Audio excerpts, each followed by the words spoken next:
feel it's no point in calling the teachers as nation builders for one day in a year. Teenagers who are high on their hormones often end up doing stupid things. They feel if the teacher has said something to them means she's insulted them and tries to get back by doing something really stupid. Please realize teachers are the nation builders. They can motivate motivation. Thank you, teacher, for touching my life in all positive ways. Happy Teacher's Day. Sneha and Sahil were going to celebrate their 15th wedding anniversary. They had 2 kids, Suraj and Nishika. The kids wanted to make this celebration a special one as it was their parents' 15th anniversary. They were secretly planning to do things which they thought would make their parents happy.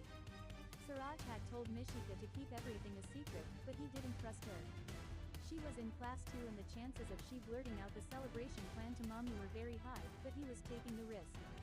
He had given her the job of doing cards depicting important events in their life. In the meanwhile, he himself was busy making a movie with the photographs of the family. He had planned to give it as a surprise to his parents. He had collected pictures of all the people who mattered to his parents and he knew they would be happy when they saw the movie. That day after lunch when they were in their room, he told his sister, "Nishi, let's check how much money we have in our piggy bank." The little girl's eyes lit up as her elder brother was making her feel so important. "Yes, Dadu," she agreed. They both opened the box. Suraj was praying that they should have a decent amount as he didn't want his mom to cook on the special day. With bated breath they started counting. He heaved a sigh of relief when he got to know it was around 1,000 rupees. He was rest assured that he could buy a decent lunch for all 4 of them. The kids played games on the computer for some time and then slept. Sahil came to the breakfast table, adjusting his tie. He held his laptop under his arm. Upon reaching the table he kept his laptop there and screamed, "Sneha, breakfast please." Quick.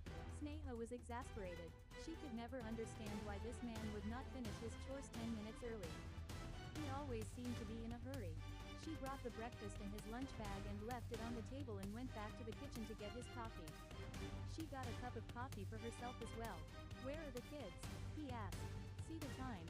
She wanted to report but she simply said they are off to school. He nodded and announced that his parents were coming the next day in the morning. She hated this habit of his. She knew he would have known about his parents coming to their house much before, but he was telling her now. "And what about our anniversary celebration?" she asked. He had promised to take them somewhere for a weekend so that they would all get the much-needed break. "We will celebrate afterwards," he said. Stuffed his omelette and chapati in his mouth and got up. "What afterwards? What's the point in celebration if it's not happening on that day?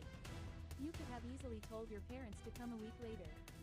Sneha fumed. "Calm down, darling," he said, kissed her forehead, picked his bag and left for office. "Would you have asked your parents to come a week later if they were to come to our house?" was his parting question. "Of course I would have. Moreover, they would have not intruded like this in the first place," she retorted and realized it was a waste of time as he had already zoomed off in his car. Sneha had no problems in anyone coming to their house. She was a good host and enjoyed cooking and serving delicacies to the guests. But her mom-in-law was incorrigible. She would mess up with the kitchen in her zest to cook her son's favorite food. She would touch the containers after